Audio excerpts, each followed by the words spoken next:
Hello meet miss Mithran. நான் தான் இந்த வீடியோவில் நம்ம என்ன பார்க்க போகிறோம் அப்படின்னா, நம்ம ரேண்டமாக சில ரீல்ஸ்லாம் எடுத்து வச்சிருக்கோம். அதை வந்து நம்ம சும்மா பார்த்து ரியாக்ட் பண்ண போகிறோம்.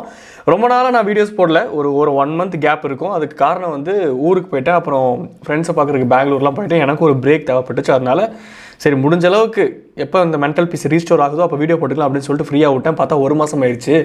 அப்புறம் தான் புரிஞ்சது அடுத்த வேலைக்கு கஞ்சிக்கு சோத்துக்கே வைக்கல அப்படின்ட்டு. அதனால சரி வீடியோ போட வேண்டிய கட்டாயத்துக்கு தள்ளப்பட்டதால் மறுபடியும் வீடியோ போடலாம் அப்படின்னு சொல்லிட்டு முடிவு எடுத்து வீடியோ போட ஆரம்பிச்சாச்சு. ஸோ வீடியோ பார்த்து ரியாக்ட் பண்ண போகலாம் வாங்க. நீ பாத்ரூம்ல மஞ்சள் தேய்ச்சு குளிச்சதா நான் என் 2 கண்ணால பார்த்தேன். நாங்கள் மட்டும் என்ன மூக்கு வாயெல்லாம் வச்சு பார்க்க முடியும்? எல்லாம் 2 கண்ணால் தான் பார்க்க முடியும். அவர் மஞ்சள் தேய்ச்சி குளிக்கிறாரு, இல்லை அம்மா சோப் தேய்ச்சி குளிக்கிறாரு. அது அவருக்காசு, அவர் வாங்கி தேய்ச்சி குளிக்கணும். இல்லை வெயிட் வாட், மஞ்சள் தேய்ச்சி குளிச்சாரா? எல்லாரும் பார்த்துருக்கீங்களா? என்னடா இதை கன்ஃபியூஸ் பண்ணுறீங்க இவ்வளோ ஓப்பனா? ஒரு மனுஷன் பாத்ரூமில் குளிக்கும் போது கூட ஒரு ப்ரைவசி இல்லையா? கக்கூஸில் உட்காந்துக்கும் போது நிம்மதியாக உட்காடுறோம். அங்கேயும் போனால் எல்லாம் கும்பலாக உட்காந்து பார்த்துக்கிட்டு இருப்பீங்க. பெரியவங்க கேட்டால் சொல்லணுமா? சின்ன பசங்க கேட்டால் சொல்லக்கூடாதா? சரி யாராக இருந்தால் என்ன, நியாயமாக இருந்தால் சொல்லி தான் ஆகணும். எதுக்கு மஞ்சள் தேய்ச்சி குளிச்சாரு இவர்?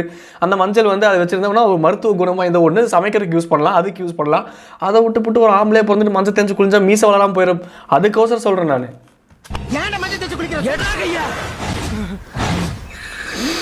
அதுக்கு ஏங்க மூஞ்சி இந்த மார்கழி மாதத்தில் பூனை குட்டி வச்சிருக்க மாதிரி இப்படி வச்சிருக்கீங்க? இல்லை குளிரில் அப்படியே பூனை அப்படியே ஜில்லுன்னு ஆகும்ல, அந்த மாதிரி இருக்குது. இவ்வளோ சொல்கிறேன், பார்க்குறதுக்கு இவ்வளோ க்யூட்டான எக்ஸ்பிரஷன்ஸ்லாம் கொடுக்குறாரு. ஒரு வேளை வேறு உலகத்தில் இருக்க நஸ்ரியாவாக இருப்பாருன்னு ஒரு டவுட் எனக்கு. அவர் என்னது இது இப்படி டான்ஸ்லாம் ஆடுது, இவர் ஸ்டெப்பெல்லாம் போடுறாரோ? காற்று மேலே, காற்று கீழே, காற்று சைடில், காற்று ரைட்டில், அதுக்கு அந்த மாதிரி ஸ்டெப்பெல்லாம் அதை போட்டுருக்காரு. தெரிஞ்சிடுச்சா? பட்டன் போட்டுக்குன்னு எப்படி தெரிஞ்சுக்க? யாரா இவர் இப்படி ஏதாச்சும் கேட்டுற போடுறாரு? எப்படி தெரிஞ்சு? பாத்ரூமில் எட்டி பார்த்தா தெரியாமல் இந்த கருமத்தெல்லாம் பார்த்து தொலைச்சிட்டு கன்ஃபஸ் வேற பண்ணுறாங்க குடும்பமாக. உங்க குறிச்சு என்ன கருமமோ? தெரிஞ்சிடுச்சா? தெரிஞ்சிருச்சா? நான் ஒரு பட்டாம்பூச்சின்னு தெரிஞ்சிருச்சா? பறக்க சிறகடிச்சு பறக்க போறாரு இவர். பெரிய பட்டாம்பூச்சி ஆக்ஷன்லாம் பார்த்து தெரிஞ்சிருச்சான். என்ன கரும ரியாக்ஷன்? உங்க எல்லாருக்கும் தெரிஞ்சிடுச்சா? எல்லாரும் ஒரே டைமில் பார்த்தனால தெரியலையா? ஓட்ட குட்டியாக தான் கொஞ்சம் கொஞ்சமாக பார்த்தாங்க. யாரா இவர்?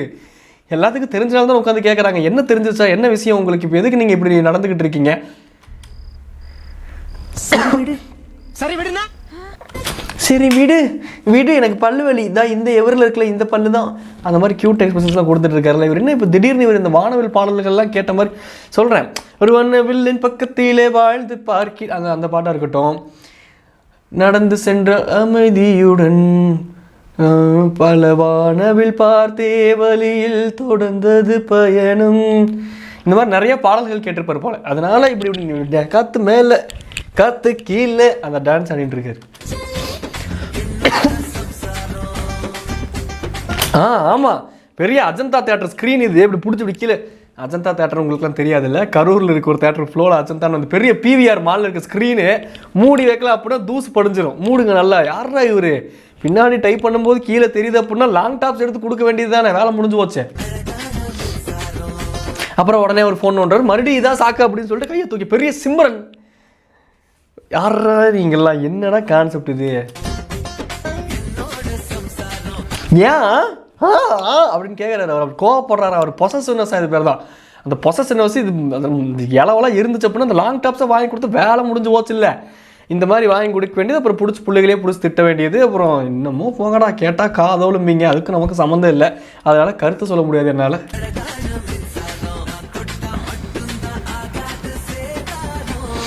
இதுக்கும் மேலே ஷார்ட் டாப்ஸ்லாம் போட்டிருந்தாங்கன்னு என்ன பண்ணுவீங்க? உங்கள் லுங்கி அவுத்து லுங்கி சுற்றி கட்டி மானத்தை பாதுகாத்து துப்பட்டா போடுங்கள் டோலி அப்படிங்கிற மாதிரி லுங்கி கட்டுங்கள் டோலின்ட்டு மானத்தை காப்பாற்றி கூப்பிட்டு போகிறீங்களா? யாரா நீங்களா? என்னடா பண்ணுறீங்க?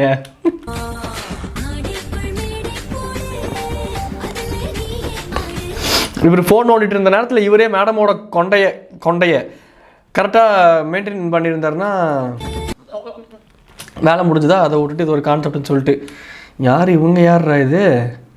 நீ இவ்வளோ க்ளோஸ்அப்பில் மூக்கே ஊற்று பார்த்துக்கிட்டு இருக்காரு. கல்யாணத்துக்கு முன்னாடி பொண்ணு மூஞ்சியை பார்க்கக்கூடாதுன்னு சொல்லிட்டாங்களா சடங்கு சம்பிரதாயன்ட்டு? இப்போ தான் ஃபஸ்ட் டைம் பார்க்குறானா? சாக்கில் உட்காந்துருக்கானா? உறைஞ்சி போயிருக்கானா? இன்னும் ஒன்றும் புரியலையே. அந்த புள்ளியாச்சும் ஆடு மாதிரி கத்துறதுக்கு டப்பிங் கொடுக்குது. இவன் என்னடா இவன் டைனோசர் ஆய் போகிற மாதிரி உட்காந்துட்டு ஏதோ பண்ணிக்கிட்டு இருக்கான். நைட் என்ன ஆடு என்ன வாத்து கோபால் கட்டில் வாத்து பிரியாணியா? ஆடு இந்த மூக்கு மூக்குது காலங்காத்தால. யாரா நீங்களா? கப்புள் கோல்ஸ் இதெல்லாம் இந்த கருமத்தெல்லாம் என்னமோ. ஏன் அந்த பிள்ளையை இலதலன்னு கடிச்சு தின்றாதையா, கொஞ்சமாச்சும் பின்னாடி போய் அந்த ஸ்மெல்லு தாங்க முடியாமல் பார்க்க போட வேண்டியது, துப்ப பொழிச்சுன்னு துப்ப வேண்டியது. அப்புறம் பக்கத்தில் போய் ரீல்ஸ் எடுக்கலாம் அப்படின்னு சொல்லிட்டு ஒரு மார்க்கமாக பொண்ணுங்க பக்கத்தில் போக வேண்டியது. பொண்டாட்டியாக இருந்தாலும் ஒரு பார்த்து ஹேண்டில் பண்ணுறது இல்லையா? கொடூரம். வாழ்க்கையில் இந்த வரதட்சணையை அதை கூட கொடுத்துட்டு இந்த பொண்ணுங்க இருந்துடலாம் மாட்டிருக்கு. இந்த மாதிரி க்ளோஸ்அப்பில் இந்த கிரிஞ்சு கம்யூனிட்டியெல்லாம் பார்த்துக்கிட்டு எப்படி தான் உயிர் வாழ்கிறாங்களோ. நான் எதுக்கு அப்படி பொண்டாட்டியாக இருக்கணும்?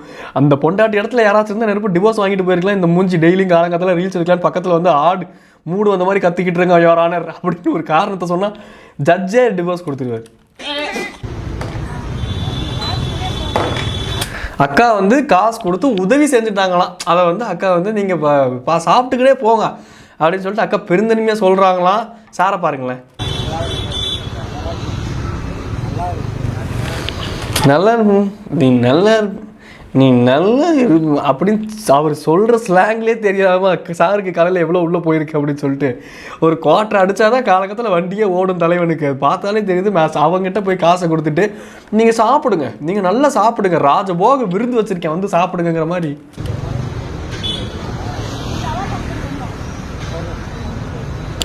சரி நல்லா இருப்பீங்கம்மா. அவருக்கு அவ்வளோதான். எவ்வளோ கையில் கிடச்சிருக்கு? 20 ரூபா கிடச்சிருக்குமா, மிச்சம் 100 ரூபா 120 ரூபா போட்டோம்னா ஒரு கட்டிங் ஆகும் அப்படின்னு சொல்லிட்டு அவர் கால்குலேஷன் பண்ணியிருப்பார். திவ்யாக்கா மாதிரி ரோட்டில் இன்னும் 4 பேர் ஏமாந்தாங்கன்னா போதும், இன்றைக்கி நைட் இங்கே ஒரு கட்டிங் ஆச்சுடா அப்படின்னு சொல்லிட்டு மனசு என்ஜாய் பண்ண போகிறாரு. இந்த மாதிரி எல்லாத்துக்கும் இந்த மாதிரி ஹெல்ப் பண்ணலான்னு இருக்காங்களா அக்கா? அப்படியே என் அக்கௌண்ட்டுக்கு ஒரு 120 ரூபா போட்டு விடுங்களேங்க்கா. 120 ரூபாய் 140 ரூபாய் என்னமோ சொல்லுவானுங்க. சொல்கிறேன் ஏதாச்சும் ஒரு அமௌண்ட் போட்டுட்டிங்கன்னா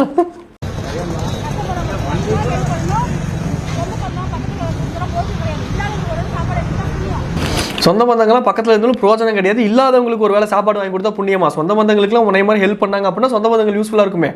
சொந்த பந்தங்களுக்கே ஹெல்ப் பண்ணாமல் இல்லாத எவனோ ஒருத்தனுக்கு ஒரு வேளை சாப்பாடு வாங்கி கொடுத்துட்டு என் பாவத்தெல்லாம் நான் கரெக்டாக நம்பிக்கிட்டு இருக்கீங்களே. டேய் ஹியூமன்ஸ், யாரா நீங்களாம்? எங்கிருந்துதான் வந்தீங்க நீங்கள்லாம்?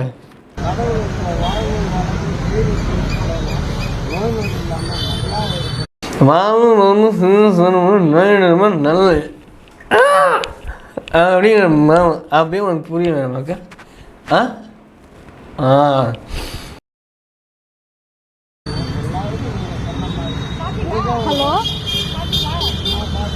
நான் சாப்பிட்டேன். அவர் காலகத்தாலே சாப்பிட்டு தாங்க வந்திருக்காரு. அவருக்கு அப்படி பேசுகிற டோன்லேயே தெரியலையா? அதாவது இந்த வீடியோ பார்க்குற யாராச்சும் ஒருத்தங்களுக்கு ஹெல்ப் பண்ணுறாங்க, அதை போய் கிண்டல் பண்ணுறீங்களே அப்படின்னு சொல்லிட்டு அப்படி யோசிச்சு வந்துடாதீங்க.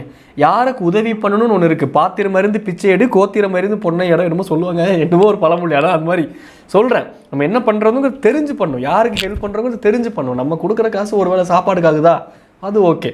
ஒரு வேளை குவார்ட்டருக்காகுதா, எதுக்கு அவனையும் அழைச்சிக்கிட்டு நம்மளையும் அழைச்சிக்கிட்டு.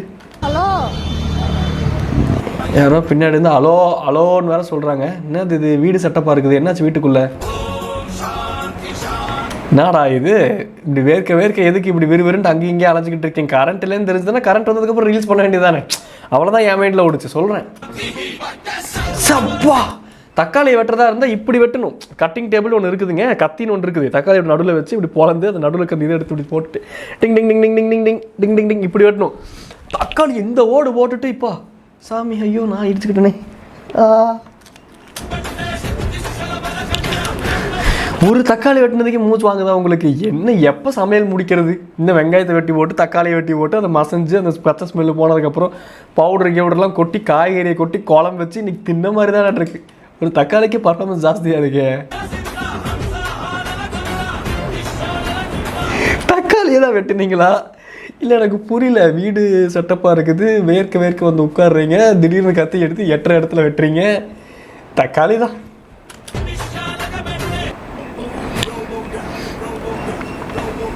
என்ன பண்ணுறாரு இவர்? காலங்காலத்தில் மொட்டை மாடியில் வந்து காற்றை சுத்தம் பண்ணிட்டு இருக்காரா? இதெல்லாம் மாதிரி சம்பிரதாயத்தில் இருக்குது. காக்காக்கு சோறு வைக்கிற வரைக்கும் ஓகே, சரி ஏதோ மனுஷங்க ஒரு அனிமல்ஸுக்கு சோறு வைக்கிறாங்கன்னு விட்டுட்டு போயிடலாம். சம்பிரதாயம் நல்லதுன்னே வச்சுக்கலாம். வேறு காற்றதுக்கெல்லாம் சுத்தம் பண்ணிக்கிட்டு இருக்கேள். காலங்காலத்தில் எதுக்கு இப்படி நடந்து ரோபோ மாதிரி காலங்காலத்தில் வாக் பண்ணிக்கிட்டு இருக்காரு? பக்கத்து ஏதாச்சும் அப்பார்ட்மெண்ட்டில் ஏதாச்சும் மாடியில் ஏதாச்சும் பொண்ணு யோகா பண்ணிக்கிட்டு இருக்கும். தலைவனும் பர்ஃபார்ம் பண்ணுறேன் அப்படின்னு சொல்லிட்டு ரோபோ டான்ஸ் ஆடிக்கிட்டு இருக்காரு போல. வீடு பெருக்கிக்கிட்டு இருக்காரா? பொண்டாட்டி மேலே வந்து பார்த்தா அப்படின்னா அப்புறம் தெரியும். தொடப்பக்கட்டி எடுத்து வீடு பெருக்கினா கொஞ்சம் வீடு சுத்தமாகும். வெறுங்கையில் வீடு பெருக்கி நான் பார்த்ததில்லை. இப்படி ஒரு உசிதமான ஒரு மனிதனை நான் பார்த்ததே இல்லைங்கய்யா. ஐயோ ஏதோ வச்சு ஐயோ இப்போ சுடுறாருங்க, பயங்கரமான ஒரு ஆளாக இருப்பாராட்டுருக்கு. அந்த அம்மா எப்படி தக்காளியை வெடிச்சோ இவர் அப்படி தான் வெங்காயத்தை சுட்டுக்கிட்டு இருக்காரு. இவர் ஹியூமன்ஸ்னாலே இப்படி தான் போல், டிஃபால்ட் ஆகிருக்கு. ரீல்ஸ் முடிஞ்சிருச்சு. டாடா பை சொல்லிட்டு கிளம்புறது உங்கள் மீட் ஸ்மித். இந்த ரீல்ஸ்லாம் பார்த்தீங்களா, உங்களுக்கு எந்த ரீல்ஸ் பிடிச்சிச்சு அப்படின்னு சொல்லுங்கள். இனிமேல் ரெகுலராக முடிஞ்ச அளவுக்கு ரெகுலராக வீடியோஸ் வரல மாதிரி நான் என்னை டேக் கேர் பண்ணிக்கிறேன். வருதோ இல்லையா, சும்மா ஒரு 5 வீடியோஸ்க்கு ரியாக்ட் பண்ணி போட்டு விடுவோம் யூடியூப்பில். பார்க்குறீங்களோ இல்லையோ என்ன இப்போ அப்படின்னு சொல்லிட்டு ஏதாவது பண்ண வேண்டியது தான். மித்துன் டாக்ஸ் அப்படின்னு சொல்லிட்டு ஒரு பாட்காஸ்ட் சேனல் இருக்குது, அந்த சேனல்லையும் பாருங்கள், சப்போர்ட் பண்ணுங்கள். டாடா பை டாட்டா பாய்.